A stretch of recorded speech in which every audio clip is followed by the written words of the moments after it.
l'Union Européenne aura sa constellation de connectivité Iris 2, donc l'équivalent du Starlink. Voilà, donc ça y est, donc le Parlement Européen a voté en faveur d'une enveloppe de 2,4 milliards du coup, d'euros pour investir dans un réseau de type Starlink mais européen. Voilà, c'est plutôt une très bonne chose, je suis assez content de ce choix-là. C'est dommage qu'ils l'ont pas fait avant, mais ça c'est un autre sujet, hein, parce qu'ils ont attendu quand même que le réseau Starlink soit, on va dire, posé. Pardon. Qu'il soit posé pour commencer à se dire que effectivement il fallait peut-être le faire notre propre réseau. Mais bon, on va dire un peu plus en détail parce que du coup c'est pas aussi le but, c'est pas de faire l'équivalent du Starlink. Mais bon, voilà, on va regarder ça de plus près.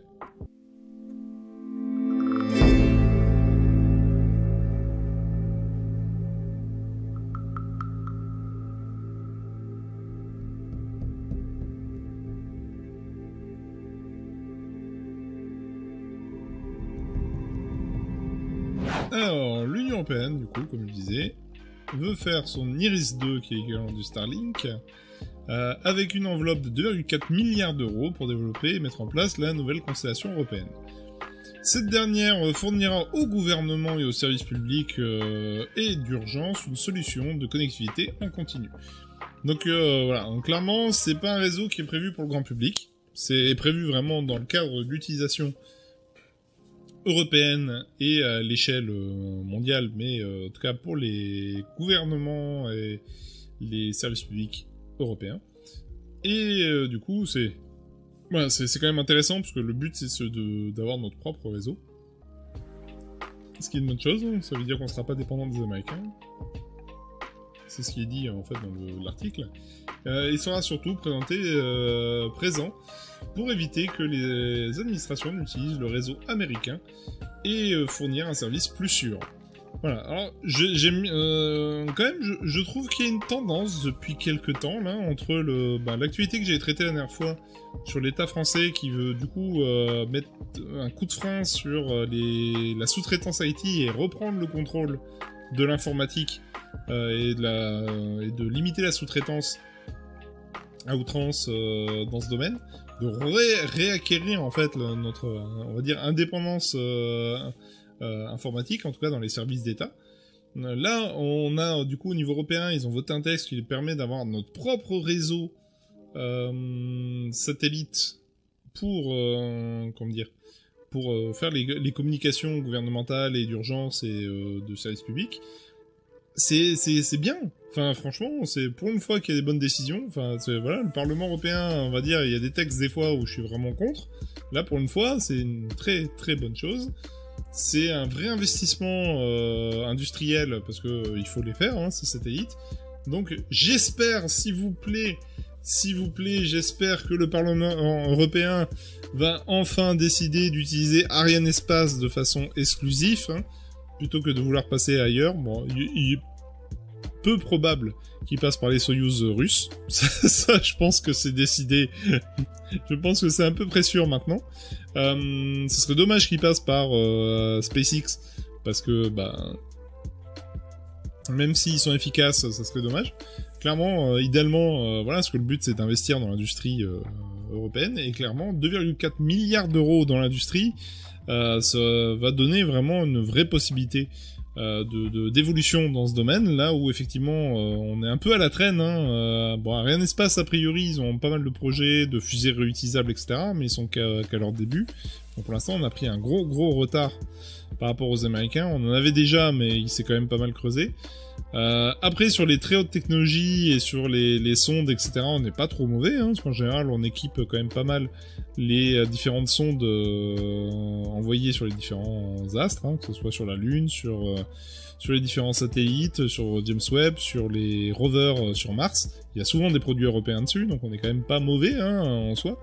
Mais effectivement, clairement, c'est cette volonté vraiment de redevenir propriétaire et avoir notre propre force active en Europe.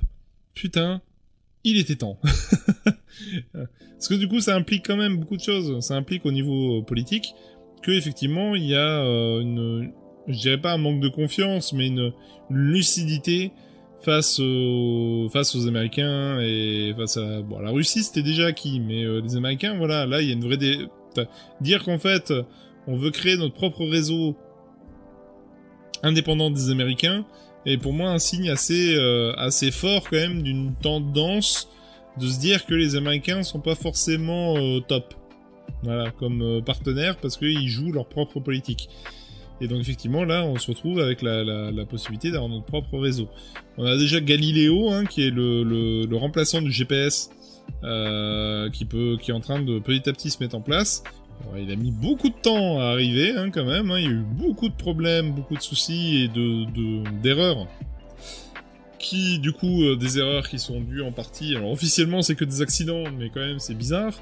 Mais bon, d'un côté, à l'époque, ils ont envoyé, en fait, certains satellites de Galileo via des Soyuz, et comme par hasard, voilà, les satellites se sont pas mis au bon endroit. Surprise! Bon, bref. Et 15 jours après, ils signaient un accord avec les Chinois pour faire leur propre réseau GPS. Voilà. Coïncidence? Complot? Bref, c'est un autre sujet. Mais en tout cas, clairement, c'était... La politique européenne n'était pas la même au moment de Galileo. Et là, effectivement, on est sur une vraie démarche de création d'un réseau indépendant européen. Ce qui, voilà, pour moi, est vraiment une très bonne nouvelle. Et nous présage quand même des investissements importants qui permettraient aujourd'hui par exemple, de relancer l'économie s'ils généralisent ce genre d'investissement dans les domaines de pointe. Voilà, ça serait une vraie force au niveau européen. Et on a vraiment les capacités entre la force industrielle allemande et française, hein, parce qu'il nous reste quand même un peu des forces, hein, aussi. Il y a moyen quand même d'aller très loin dans ce domaine. Bref, en qu'est-ce qu'ils disent de plus l'Union veut se connecter. C'est une capacité essentielle que l'Europe n'a pas et que l'Europe n'a pas et fournira Iris 2.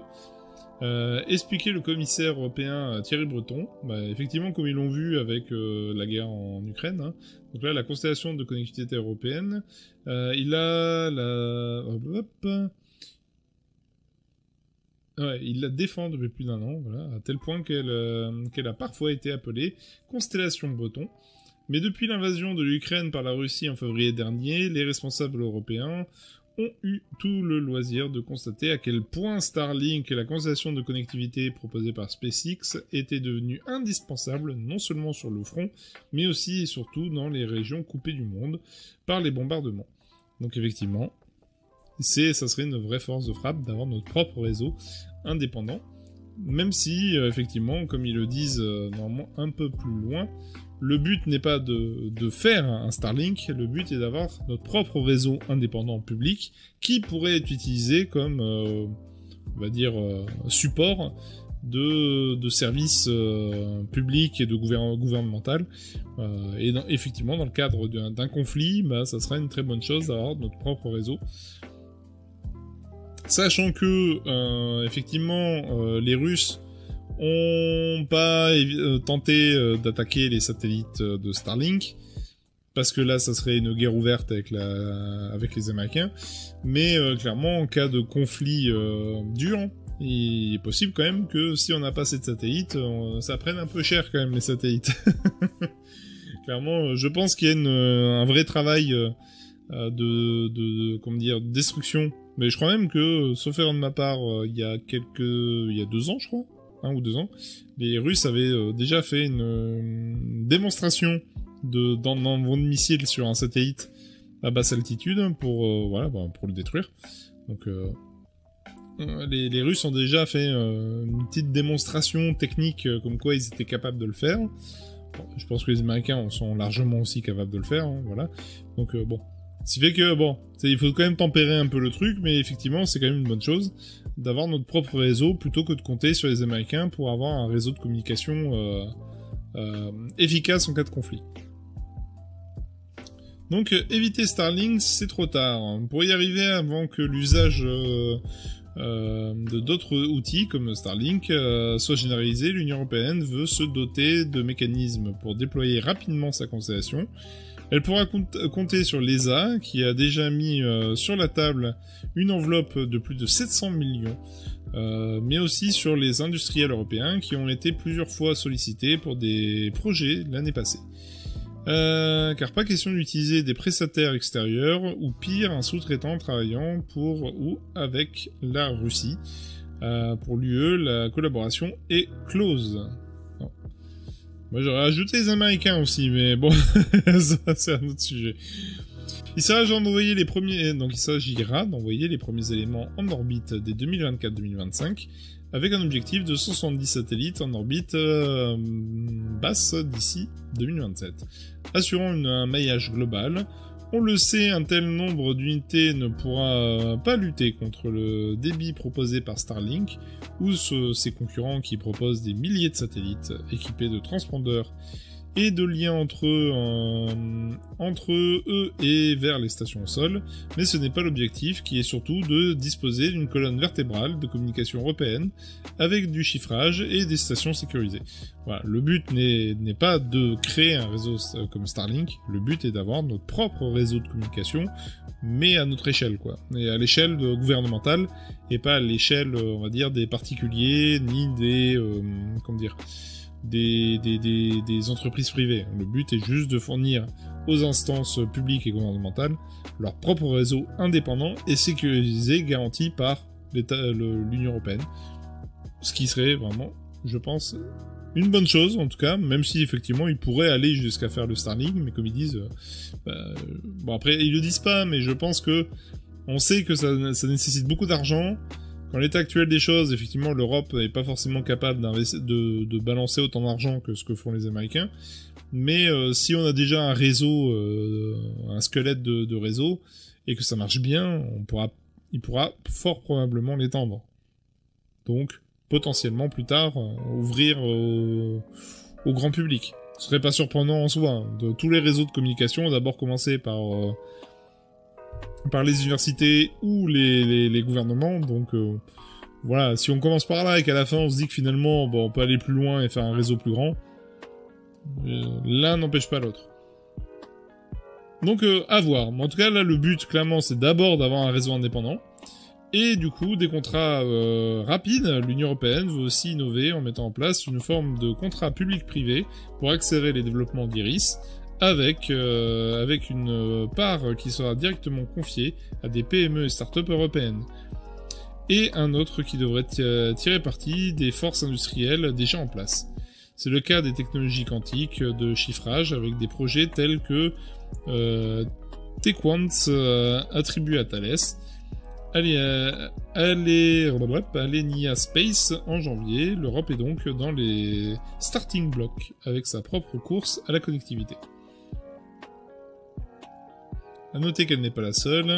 Si l'attention publique est focalisée sur les grands projets commerciaux tels que ceux de SpaceX ou OneWeb, on se rappelle que la Russie souhaite aussi mettre en place un tel réseau pour ses besoins gouvernementaux. C'est le projet Sfera. Voilà, donc on n'est pas les seuls. Hein. Alors moi ça m'inquiète un peu parce que du coup effectivement les satellites, les petits satellites comme ça à basse altitude sont une vraie tâche dans le ciel pour les astronomes, qu'ils soient amateurs ou professionnels. Donc tôt ou tard ça va poser problème d'avoir autant de constellations réparties dans l'espace. À un moment donné, c'est vrai que ça serait bien de mutualiser, mais clairement, avec la géopolitique actuelle, on n'est pas près d'avoir un opérateur universel à travers le monde. Hein. Là, on en est très loin. Ce qui est bien dommage, mais bon.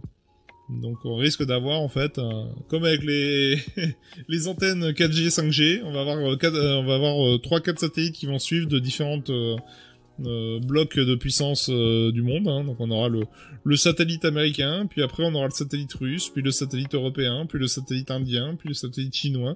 Voilà, on aura un petit train comme ça de tous les pays qui vont passer au-dessus. Bon, pourquoi pas, mais bon, c'est... Voilà. En tout cas, n'empêche que c'est plutôt une bonne chose. d'un point de vue industriel, c'est une vraie force et un vrai investissement de la part de l'Europe qui peut vraiment donner mettre de l'argent, donc vraiment de relancer, lancer tout court une nouvelle activité et des nouveaux marchés. Donc clairement, c'est pour moi une très bonne décision. Et en plus, ça permettrait à l'Union européenne de retrouver une forme d'indépendance de télécommunications, ce qui est plutôt une bonne chose, hein, chose qu'on avait plus ou moins perdue dans certains cas. Donc non, pour moi, ça me semble pas mal. Malheureusement, ils remettent pas en cause tous les nœuds de connexion où effectivement on a des produits chinois, des produits américains, alors qu'on avait avant un acteur qui était Alcatel-Lucent et Nokia qui était finlandais, hein, qui avait une vraie activité de matériel de télécommunication. On n'a pas totalement flingué, mais que bon, on s'est laissé écraser un peu par les Chinois sur ce marché-là. Et effectivement, moi je serais plutôt favorable à renforcer du coup l'ensemble des acteurs sur ces éléments stratégiques, hein, en particulier de renforcer vraiment les acteurs européens dans ces différents domaines. Mais c'est peut-être la tendance, ça présage cette potentielle tendance, donc c'est plutôt une bonne nouvelle.